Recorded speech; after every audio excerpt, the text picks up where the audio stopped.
is a segment where we take a look at a board game based on an IP, and I tell you if the IP and the mechanisms match. Today we're looking at the Wizard of Oz Adventure Game. There's going to be 6 of these scenarios you can go through. The first one's not a spoiler, because as soon as you open the book, you're going to see this. On a turn, you can move 0, 1, or 2 spaces, any of the characters that you can move. I can also move the farmhands on this one. Then, what you'll be able to do is you'll be able to take an action, either complete a challenge, or you can give a card to somebody, or take a card from somebody, or you can do one of the actions on the board. I can also give up cards and discard these to move more. After I've done whatever it is I want to do, I would draw 2 cards from this deck. Then I would draw a random encounter, which will normally in this scenario move the farmhands back and make the animals unhappy, etc.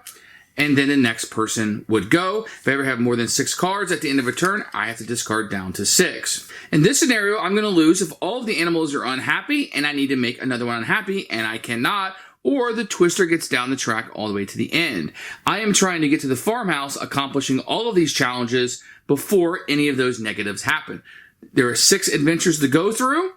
And it takes you right through the movie. 100%. The IP and the mechanisms match here. This adventure book series is really neat. How you go through 6 scenes of the movie, and it's going to go through it in chronological order. So you feel like you've read this book about the movie that you're doing as you're playing through it.